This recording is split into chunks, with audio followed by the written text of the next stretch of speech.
What's up, Troy? All right, everybody, let's go ahead and get started. Silence, please.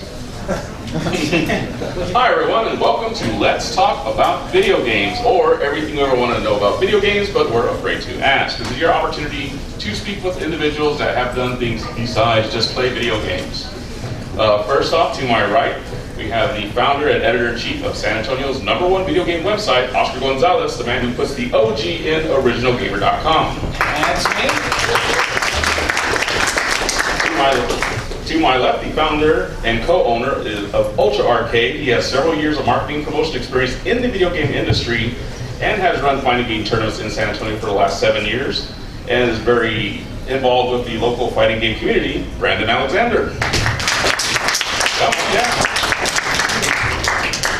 Our final two guests are the co-founders of 3D Generation, a local indie game studio that's currently working on mobile and PC games. They are also involved in a student project at Northwest Vista College called Time Glitch, which was a top 5 finalist at the 2013 E3 College Game Competition.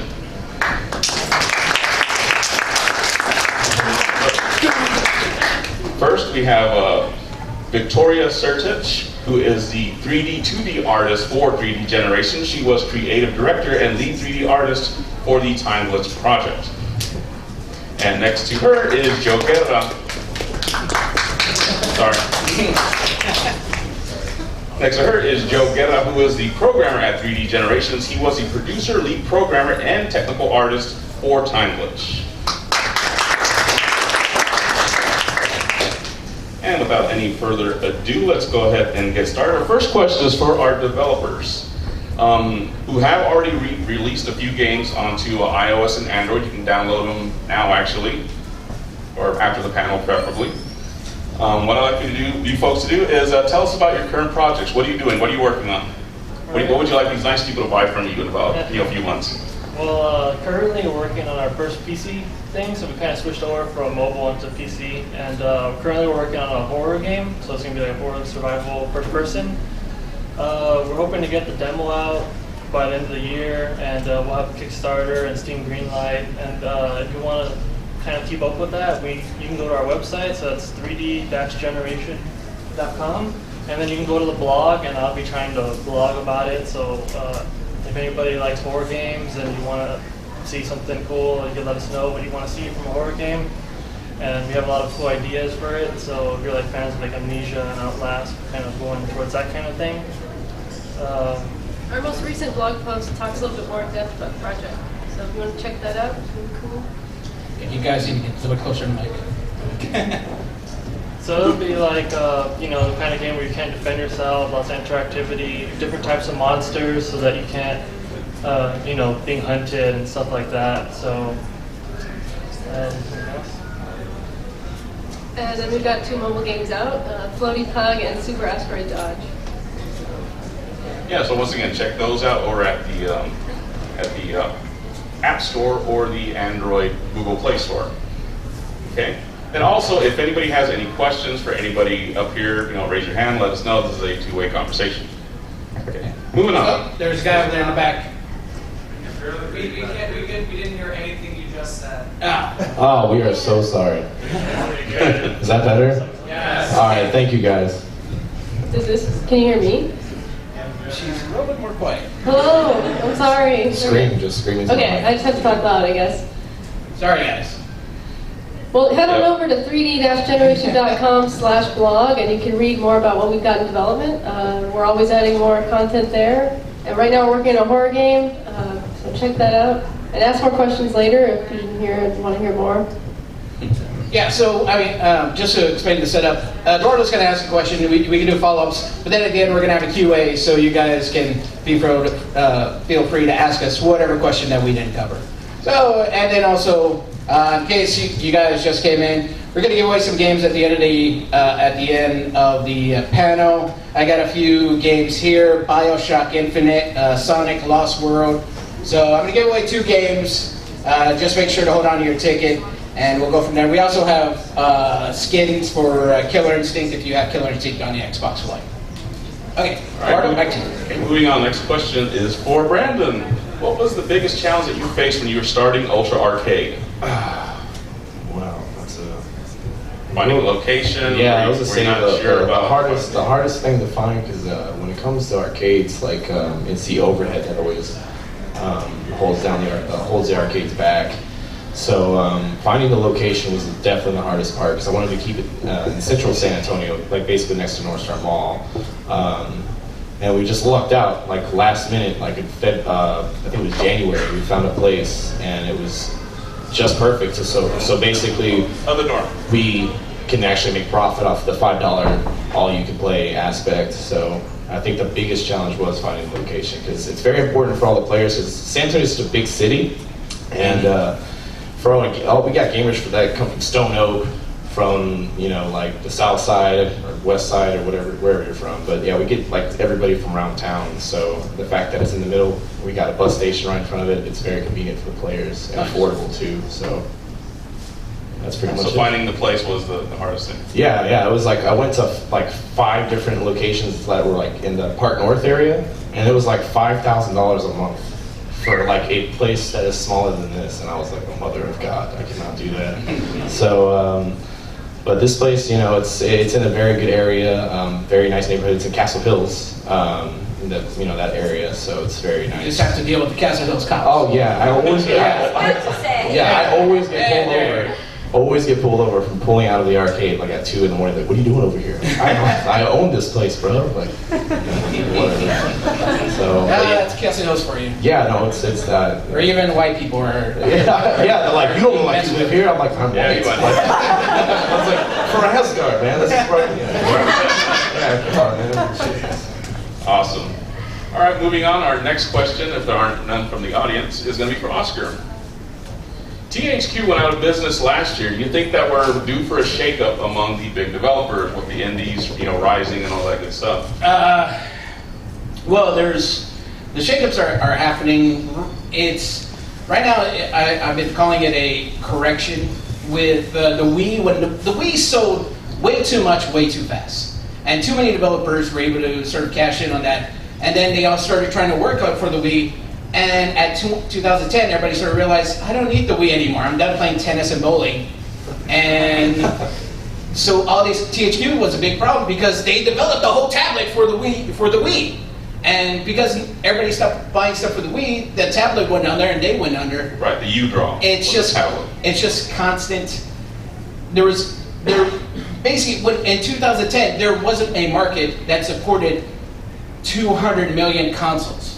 But there were 200 million consoles out there, so it's got to correct itself. It's almost the same thing as the housing market. There was just too many people buying houses. So Capcom right now is in trouble. They're possibly going to be bought out soon. Well, I hope so. well, they could be bought out by. I'm still mad about Mega Man. Okay. Oh, so- Yes, we all Yeah, we are all mad about But that. Capcom could be bought out almost at any time. People are saying Nintendo, people are saying Microsoft. No one's done it yet. But if Capcom, considering how big they are, if they're in trouble, that tells you that there are some other medium-range publishers that are gonna hit some hard times. It's hard to say who's the next one. Capcom looks like it's gonna be the next one. But the other thing though is that there's smaller publishers that are getting bigger. Devolver Digital did nothing but indie games, and now this year they have multiple top games. Like I think one of the biggest games of the holiday that a lot of people are talking about is Hotline Miami 2. And that's an indie game, but it has a big following, and that's coming from Devolver Digital. So there's going to be other publishers that are going to take space that are going to climb up, but it's going to be a while. So yeah, I expect 1 or 2 other publishers are going to drop. Interesting. Well, these things do kind of come and go. Yeah. Okay, so silly question time. What is your favorite fighting game movie? Mortal Kombat, Street Fighter the movie, the Tekken animated movie, or Double Dragon? Oscar. Double Dragon's not a fighting game. Yeah. They did make a fighting game, but it's not based on it. Potato. Yeah, okay. I'm gonna say I still like Street Fighter the movie. Brandon? You're shaking his head. That movie was god awful terrible. All those movies were terrible. But Yeah, that's the point. yeah, like I love Mortal Kombat. Yeah, Okay. that was my I love Mortal Kombat.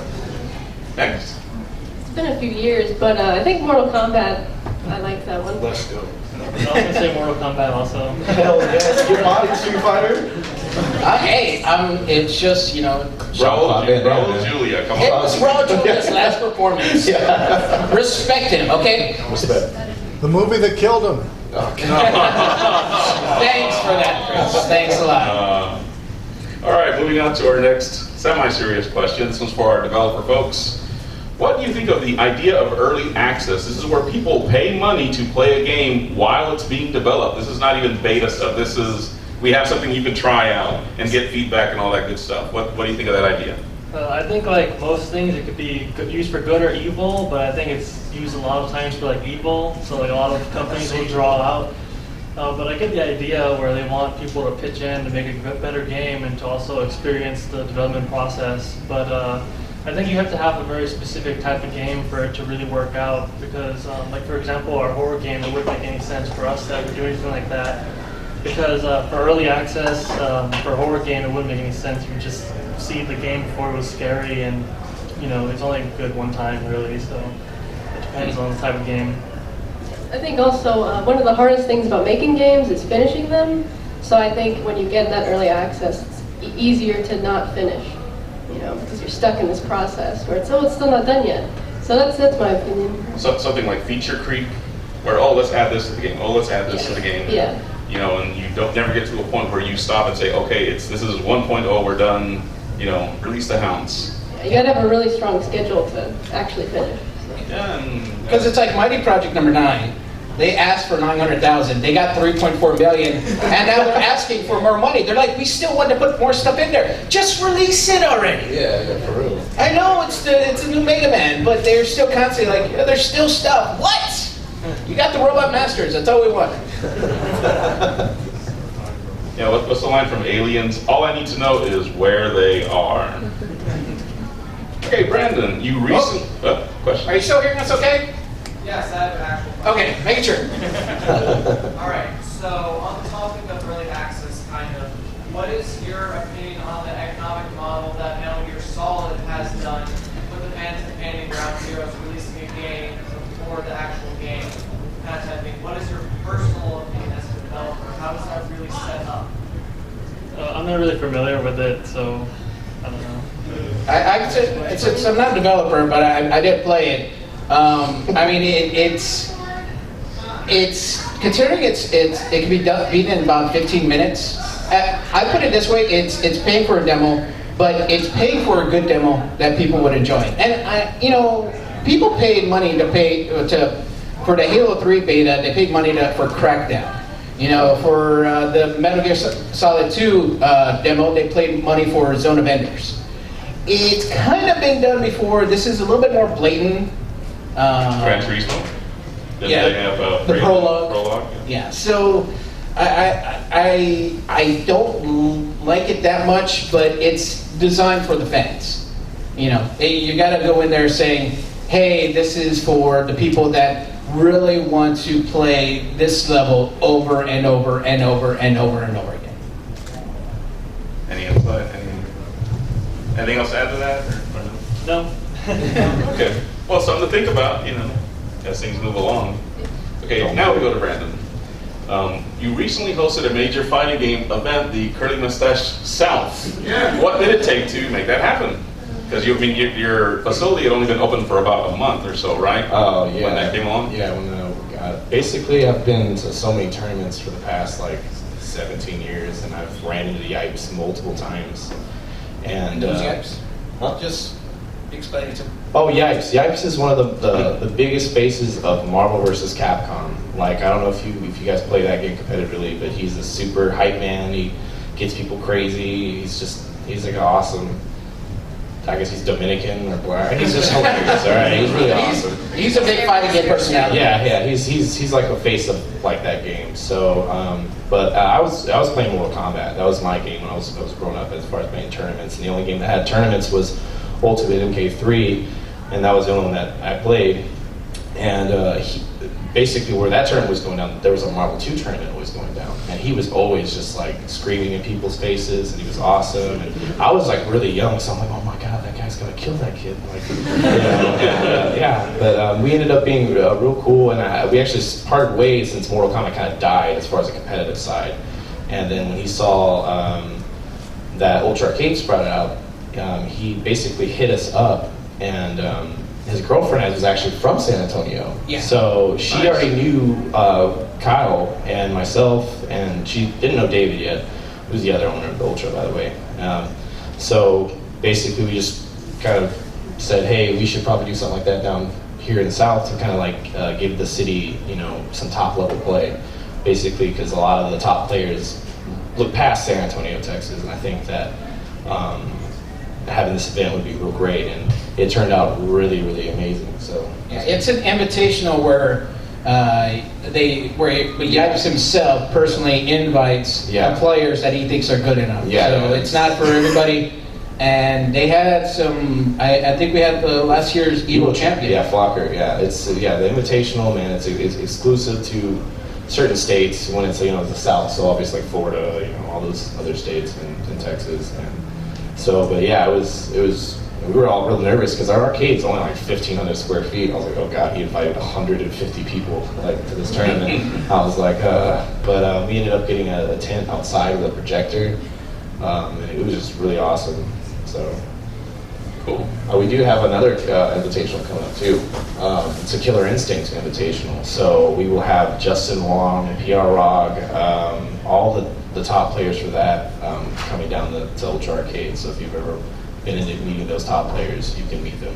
So cool. Any questions? Insights? Limericks? No? Okay. All right, next question. Oscar. Do you have to be good at games to be a good video game journalist? Okay. Here we go. Here's the problem. So a couple days ago when Destructoid, one of the main guys there, Jonathan Holmes, he wrote an article about how he likes tripping in Super Smash Bros. Brawl. Now, exactly. Kill yourself. And that is like a big to anyone that really likes Brawl. And for him, it was like, well, I wanted to make it more fun. It doesn't make it more fun. There is a point where you have to be knowledgeable about video games. Steven Totillo of Kotaku, 2 years ago was the first time he played Doom, or 3 years ago. And he's the editor-in-chief of Kotaku. It kind of makes you go, I always put it this way. If you were, checking out a political show and the people there talking about politics don't know who their senator is, would you really listen to them? There's a certain point where you gotta say, you gotta know about the games, and you gotta play them, and you gotta be able to beat them. There's a time thing, but if you're just not good enough to beat certain games, to me at least, it's kind of like, why are you talking about games being too hard when you can't beat, when you're having problems with, no, I was going to say Demon Souls, but everybody has problems with that. But it's tough like that. Speaking of Demon Souls, what are your guys' opinions on Dark Side Phil? Woo. Okay. I did a Iron Man of Gaming tournament last year where he showed up. I put it this way: he has a fan base that looks up to him, that are kind of like him, and that's the best way I put it. Darkside Phil, he's a Let's Player. He's been doing Let's Plays for a long time. He was one of the first ones. And he definitely gets paid a good amount for it, but he is a little bit of a whiny baby. Yeah, and he thinks he's really good at Street Fighter, but there's a steady stream of videos where it just shows him being beat. He is not good at that game. Exactly. He's a piece of garbage. So that's supposed to be part of the entertainment, watch this guy not be good at games? Yeah. It's watching him complain, where he's just there playing the game. Oh, this game is broken! This game is broken! That's all he knows. Yeah, he's annoying. Way to go, Kojima. Yeah, he's just, what are the developers thinking? That's like half his videos. I've never heard of the guy. I don't watch Let's Play. Yeah. Unless somebody's in the room with me, I don't like watching people play video games. Oh, yeah. I'm old, sorry. Any other insight, or y'all are busy? So I don't really like most of the Let's Players. It's hard to find one that doesn't sound annoying me. So he sounds pretty annoying, so I probably wouldn't be into him. We like Markiplier. Awesome. Okay, I don't see any more questions, so moving on to the question time. What is your favorite or the best video game sport game? Mega Man Soccer, Mutant League Football, or Bill Laimbeer's Combat Basketball?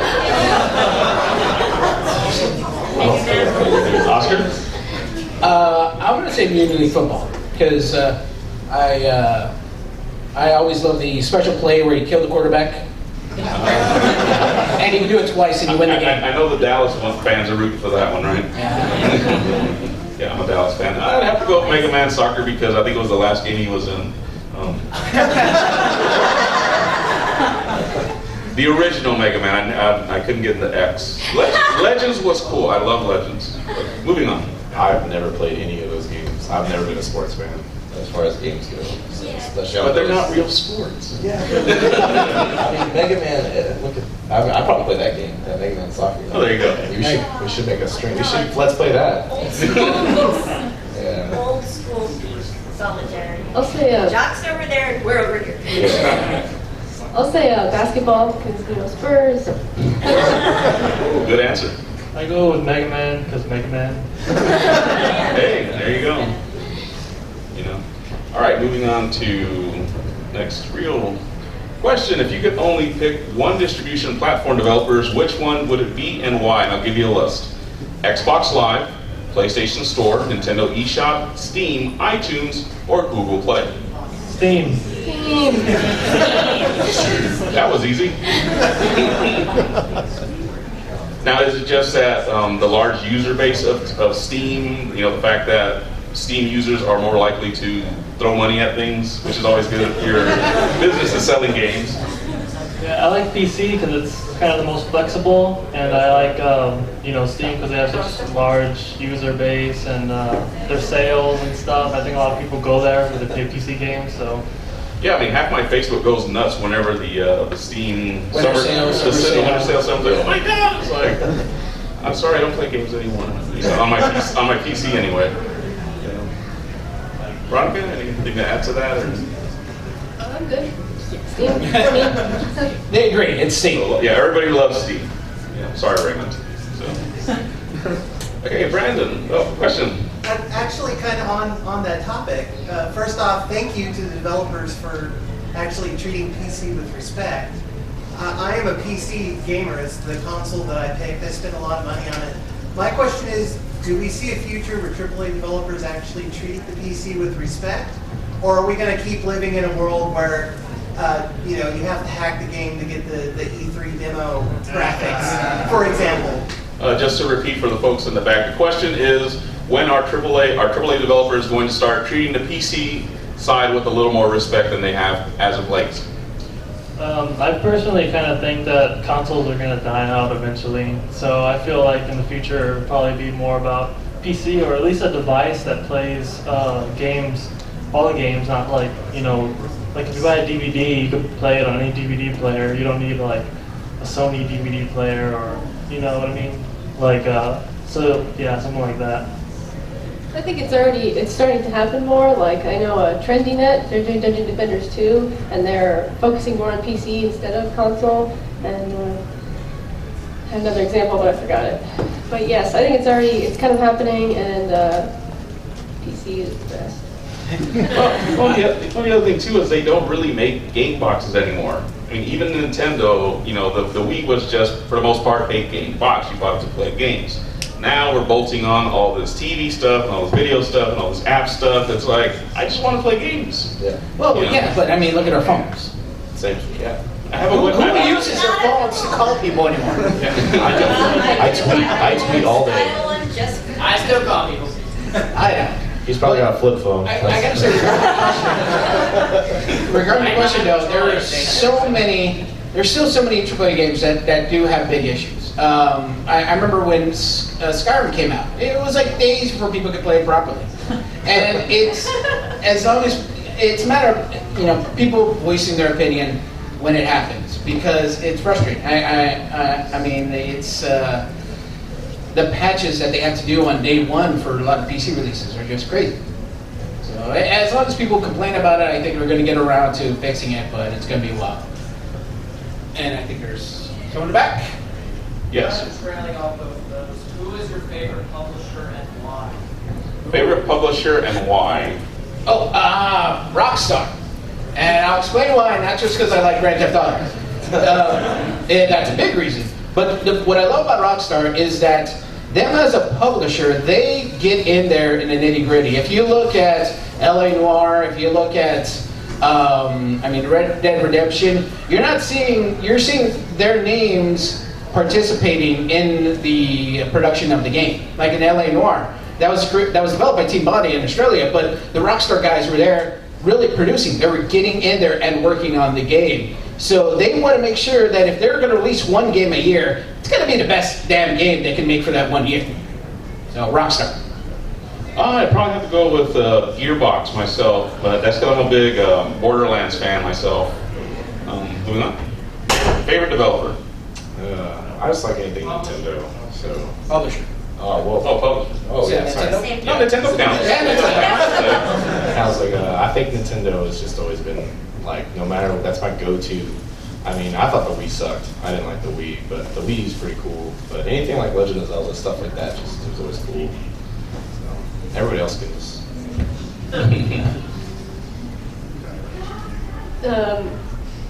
Atlas is cool. Yes. Nice. From Software, do they count? Dark Souls? Yeah, we're thinking more like developers. Yeah. That's developers. There we go. Most of your favorite developers? Oh, potato. They are my favorite I believe- developers. Oh, there you go. I think we had another question. Well, it was along the lines of the Nintendo thing. I wouldn't say Nintendo counts because Game Freak's Nintendo. There's a place in Austin that actually did Tropical Freeze. That's not considered. Retro. Yeah, but they're. Yeah, Well, we're Retro. talking about publishers. Yeah, I'm They saying publish like anything from Nintendo. Well, technically, Game Freak did publish. Yeah, well that's cool. I'm just saying like Game Freak's the tits. That's awesome. I love Pokemon. Like I'll play that any day of the week. I just want to use Star Fox. Yeah. That's why. Let's go. Okay, it's not just me. I'd probably play that. Yeah, they apparently show part of it in E3, but not a lot. I will get a Wii U for Star Fox. I'm not gonna lie. I have a Wii for Smash Bros. Well, you know, and half the other people that bought a Wii U, so there you go. You should tell me that. It's your freaking birthday. I'll get you one too. Okay, next question for Brandon. As soon as I get my screens figured out. Oh, it's like for sale. We're Are arcades coming back? No. In a sense. Well, I mean, it just depends. I mean, I would say not really, because it's like, it just depends on, when it comes to like an arcade driving, it just depends on how you market it, the location, Right. and the community you, I guess, you build off it. So the only reason why I opened Ultra Arcade is because I used to do a thing called Subway Fight Night, and this was actually, literally, I would get monitors, like, and bring them into a Subway restaurant, like Subway Eat Fresh. Like I would bring monitors every Saturday night, and then like, it started off real small. I mean, he was there when I first started it too. That was one of the early ones. Yeah. It was pretty. It started off small, but then it started getting really packed. It started getting 20 and 30 people, and 40, and Especially when the new game just came out. Yeah, we had one night where he had Soul Calibur 5 before anyone else, and he brought it over there, and everybody, as they're all Capcom ladies, but they still came out and checked out the game, so it was really hype. But it just kept getting too big, and it got to the point where I didn't have enough space. So, and I was like, I was trying to see if it would work out another day, so I would test it. I would do like on Wednesdays and stuff like that, and that would be packed too. So I was like, man, I should just like open my own place. But I was like, nah, it's probably too much work. I'll probably get shot by then or whatever. So when I did that, I threw a big tournament. It was our first tournament. We had like 300 plus people there just for a tournament, and we had like Mortal Kombat. At a Subway. Yeah, at a Subway. Yeah, mind you. It was a big Subway, but it was still a Subway. Yeah, it was just like, it was horrifying. Like, I could not walk, he could not walk, we couldn't even talk because there was like no air to breathe. It was disgusting. But, sounds like a typical anime. Yeah, pretty much. It was such a good experience. So I kept testing it, and I'm a community manager, so I would see other cities and how they would react to certain things like that. And actually, San Antonio had a really, like they wanted it, like they needed a place. They needed a place that stayed open past 2 because everything closes at 9 here. This place is boring. Like it's like, oh god, like I want to go out. Oh, it's 10. Well, I'm just gonna stay here and watch Netflix. Like so. Okay, Brent, you look like you want to say something. Oh yeah. Just interrupt him. Yeah, just be like, Okay, you have a question. Well, what happened to diversions? oh, they stopped caring. That's what happened. That's what I heard. That's what I basically heard, that they stopped caring about the community I cater to. And I'm actually really good friends with Mike, and he sells me a lot of his cabinets and stuff. Basically, what happened with them is basically they still exist, but they have one location, San Pedro. San Pedro, and it's a great location. It's just he doesn't cater to the fighting game crowd. That's the community I love. I love Street Fighter. I love Mortal I've been to Kombat. your Subway event before. Oh, okay. I'm just curious. That's all. Oh, okay. Well, I don't know. I mean, it's still there. Next question. Would arcades technically be like the free-to-wait games? Since you gotta keep shoving in money to keep playing. Well, That's the arcade I remember. Yeah. That's Gauntlet and all that. yeah. That's the thing is back to what I was talking about is I've spent a lot of time with these communities, and a lot of these places, you can't go into an arcade to expect profit. That's one thing that me and myself and David had to understand. Like, look, man, we're not gonna make profit, so we have to have other careers. That's why work with other companies and stuff like that. And same with him. So we want to make it affordable for everybody. So that's why instead of shoving in quarters and spending $45, so your kids can play, we charge just $5. All you can play all day, and you can, basically how it works too. If like you're playing fighting games, you play a best set out of 3, and whoever wins stays on the machine. The next person gets on, along with DDR as well. You have a question?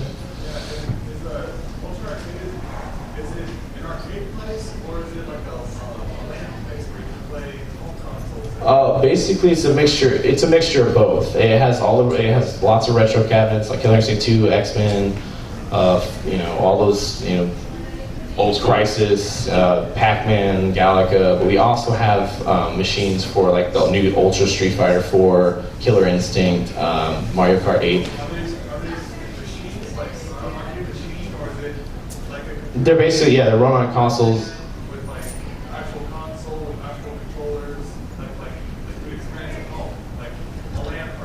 Yeah. Basically, we have, like I said, we have half of the old school, and then we have a lot of the new stuff. A lot of the new fighting games are in our exclusive retro. They're from Rec Room.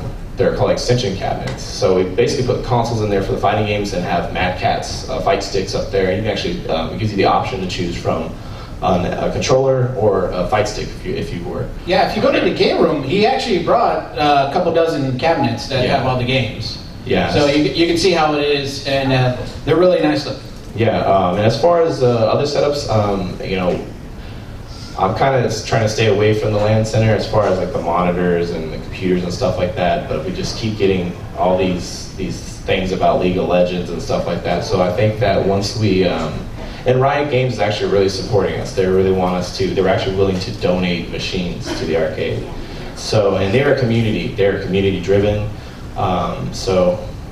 You first, please. Are you thinking about having tournaments for League? Yes, and with a lot of money, because we put a lot of money up on the line for games. Okay, we have one last prepared question, and we'll have. Well, actually, we'll just go into the QA. So you have a quick question? Yeah, I was just curious what you think that the type of business that you set up can do to build more community with the game. Okay, I am ancient, so when I started gaming, we didn't have all the consoles out yet and that whole thing. So you had to go to the arcade. Or gather at a place, throw the parties at Subway or wherever, you could bring the stuff and play. But now, with things more with the net and everything else, I know a lot of gamers who are getting isolated. They're playing, but they're not interacting. Exactly. Yeah, exactly. So what do you think you can do, and what can other players do to make it more of a community again? Oh, basically, that's basically that's what Ultra Arcade is. The thing is to keep you from being in your house. It's free to be in there, like I said, and you can use the Wi-Fi all you want. We have really powerful Wi-Fi. You can bring your laptop in there, play League all day. I won't charge you a dime. It's basically to get you out of the house keep you from doing stupid stuff like breaking light posts and stuff, like getting pregnant. Like, I don't want you doing that. You know, the thing is, you know, I've been involved in this industry for a real long time, and I just wanted to make a place that everybody can go to and just be yourself. You know, you don't get judged. Like at this Anime Con, no one's judging anybody. You're all equal. That's what this is all about. It's at Ultra Arcade, you're all equal. So, you know, I think when we do events and stuff like that, a lot of people get more into like, oh man, I want to start competing because these guys are really good. We've got some of the best players that play Marvel vs. Capcom. I'm pretty decent at Killer Instinct. We got people that play Street Fighter at a pretty high level. And even girls are free at Ultra Arcade. If you check it on Facebook or Twitter or Instagram, bam, your ass is free. So let's go. So I mean, it's really, you know, and the thing too is, and I forgive me, I'm going to speak for the women right here, is they get pushed away a lot by the gamers. So at Ultra Arcade, that doesn't fly, that doesn't happen. The community that I'm based around, they're real supportive. If a girl wants to learn how to play Street Fighter, they'll teach her. They'll teach her to be patient, they'll be calm, they'll be cool. I taught a girl how to play Killer Instinct. She plays Spinal, and she went to a UCC, that's a tournament in Dallas, and she plays fifth place. She got like $200. She did really good, her name is Celeste. So, I mean, everybody is, like I said, the establishment is basically to get everybody out. So whether you're from the Titanic era, or, you know, the 80s, 90s, 70s, 60s, it doesn't matter. Like, we're all the same. We all play games. It's a fun place. It's a very good environment. And it's very cool in there. I keep it like at 60 degrees, so. I'm from another place, so. Oh, yeah. No, you will not. You will not die of a heat stroke. That's how I feel. But it actually does make you sweat. Oh, Is God. that cool? No. Yeah. So. Next, anybody? You. Yeah. As it comes to the game developers, what do you think is the best way to like drive a player through a game? Let me repeat. What is the best way to drive a player through the game? This is a question for the developers. You mean like to direct them? Like to give them like a cause to continue through the game. Oh, well, you know, you have to like, I think, well, there's like this one thing, it's called flow, which developers will try to give players, which is where you kind of like forget everything and you're just like playing the game. And a couple of the things you need for flow is like a clear objective, knowing what you need to do it, and then also with the challenge not being too difficult, so the player has the amount of skill to perform the task they need to get to their goal.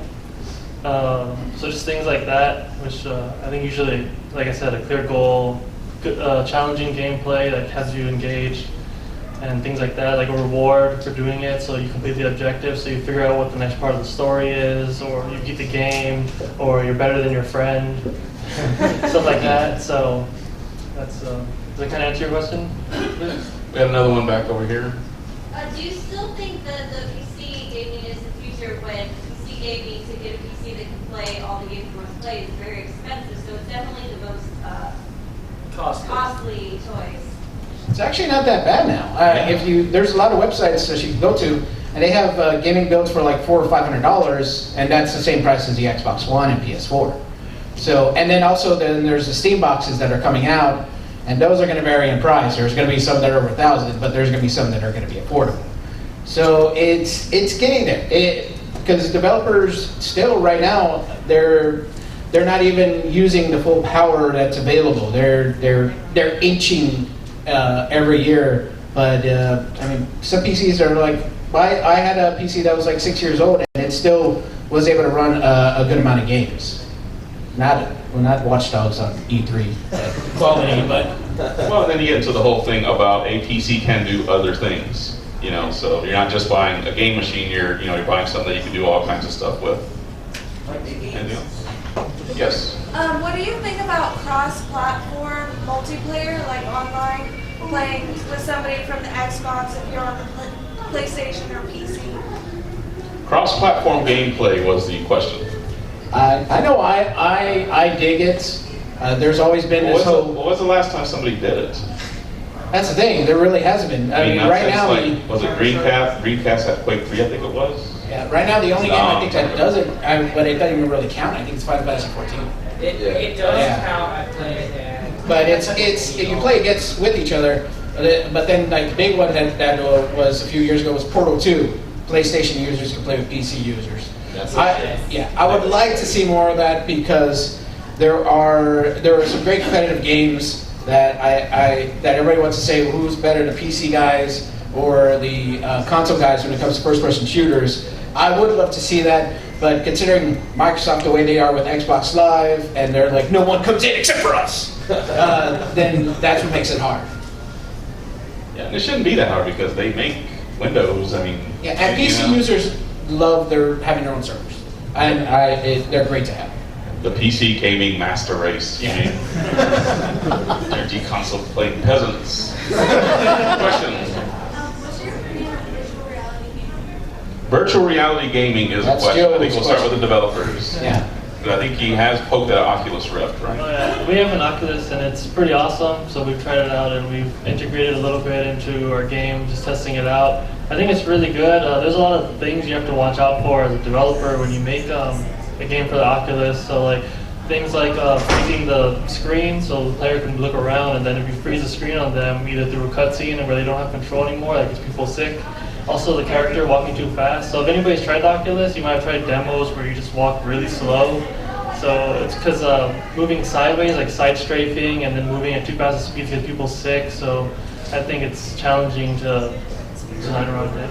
Well, it's a new thing. I mean, we don't quite have our killer app for VR gaming quite just yet. You know, anybody else? No? So we got a question way in the back.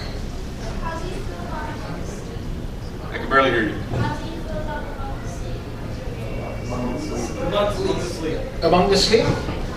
I played a bit of it, and it's one of those what I love about horror games where you really get sucked into it, and you're like, I kind of felt like a little kid because I was just, I don't want to go in that room because it scares you. You're playing as a toddler, and you have a little teddy bear that talks to you, and he looks creepy, and you're going into these worlds, and it's like.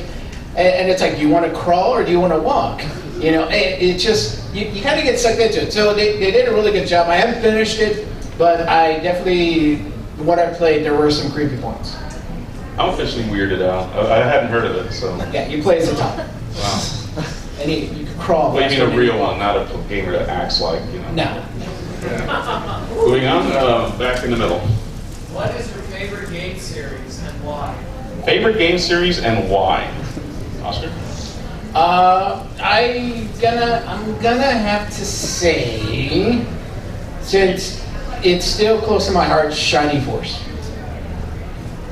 I know. Too obscure? Very. Okay. Personally, I'd have to go with Ratchet and Clank. I like how it combined the Mario type kind of platform, which actually worked pretty good for 3D. You know, behind the person view, which usually stinks for platforming. And combining that with gunplay was just awesome, and also the humor. I mean, they got a movie coming out in a year or two, and if I get a PS4, it'll probably be for Ratchet and Clank. That's the reason I own a PS3 was for Ratchet and Clank. Brandon. I'm gonna say Legend of Zelda. That was my thing. Every time I would get home from school, that was my getaway. Yeah, because you know, it was just always get locked in that game. It was like I was on ecstasy or something. It was just like, oh my god! I remember from going from Link to the Past or whatever. Yeah, oh my god, that game's so amazing. Then I went to Ocarina of Time and I was like, Mother of God, it's 3D! Like, I can't believe it's on fire! Like, oh god, you know, and things like coming at me, skulls and shit. It was like, oh my god, it's the tits. That was god. Next. I'd say Jack and Daxter, 1, 2, 3. Yeah. Those are my favorite. I probably played them over like 1,000,000 times each. Like 1,000,000. Monster Hunter. Nice. Hell yeah. I like the challenging gameplay and stuff like that. So. I never thought I was Asian enough to play that game. I was like, oh nope, harvesting shit? Nah, fuck that. Yeah, I love that game. That game's I like. Okay, final question, and then we'll go to the drawings. Sir. What is one game currently being developed, whether indie or AAA, that you guys are looking forward to? Game you're looking forward to? I mentioned earlier, Hotline Miami 2. That first one really messed with my head, and I like when games do that. So I'm really excited about the second one. I've already said mine, Star Fox. Brent? What was it? I'm sorry, I lost. Game you're looking forward to. Oh man, you know what? There's actually that Yarn Yoshi game. It was adorable. Yeah, I was like, oh my god. Did you ever play Kirby's Epic Yarn? Yeah, that was awesome. That was awesome. So I was like, oh man. And then the Zelda open world game. Yeah. Oh man, I'm gonna play that and just break my Xbox. I think the new Tomb Raider game. Oh yeah. That's kind of a little crush on Lara Croft. I'm looking forward to Dungeon Defenders 2. I don't know if anybody really knows about that game though. It's a tower defense game. Yeah, just pick something different. Gotta be that guy. Half-Life 3. I'm sorry, did you say never? Okay, well, we'll go ahead and do the drawing. Thank you, everybody, for coming by to the panel. Hope you enjoyed it. Make sure to, on your flyers, Ultra Arcade, check it out. Visit the website, retrogamer.com, and also 3D Generation. Look for their games. So let's get to the drawing. Also, while I have you all here, if anyone's interested in writing about video games, we are looking for writers at Original Gamer. So you guys can flag me down. I'll be right outside. I'll give you my business card. If you want to write reviews, news, articles about video games, I could guide you and teach you the ways of journalism. Okay. What's the age limit on that? Yeah. Out of high school. Yeah. Well, graduate. Well, also it does help if you own systems. Yeah. Oh yeah. No. All right. So we're gonna pick out 2 winners for games, and then we're gonna see who has Killer Instinct for the Xbox One because You can raffle them off. yeah, well, not everybody has Xbox One. For like $100. Yeah. The Shadow Jago. So. Okay, well, we'll just raffle them off and you can sell them. Okay, so everybody, look at your tickets. And the last 3 that we're looking for is 476. 476. All right, over here, you get the first game. Okay, and you can pick whatever one of these. By the way, tomorrow is Video Game Jeopardy. We're going to have a lot more games. I'm going to give away some headsets, controllers, and yeah, we got some big games. We got some more games there. So Video Game Jeopardy tomorrow at I think 7 o'clock. And the next person winning a free game is 468. 468. 468. All right, right over here. So to clarify, Video Game Jeopardy is tomorrow at 8 p.m. in the Convention Center. 8 p.m. tomorrow at the Convention Center. And we're going to give some Shadow Jago codes. So for the Jago codes, we're looking for 521. 521 for the Shadow Jago codes. We got 4 of them. So 521 back there. Anyone? 521. 521. Go ahead, come up. And 504. 504 for Jago code. 504. 504. Yes, over here. You're going to take your card. 504. Next, 475. 475. Yes, pick up your card here. 475. That's the card. And like I said, like Brandon said, you can't sell it, so you give it to a friend. And last one that we have, 466. 466. Anyone? 466. Going once. Going twice. Okay, 466. Maybe they left. All right, then we're looking at 538. 538. 538. 538. Anyone? You? All right, so that's it. Again, tomorrow, Video Game Jeopardy, 8 o'clock at the Convention Center. Thank you very much for coming out. Hope you enjoyed it. Leave some feedback on the guidebook if we entertain you. Thank you very much. And meet me outside if you're interested in writing about video games. Yeah, I was thinking I was going to have to. Yeah, I went to a big panel last year.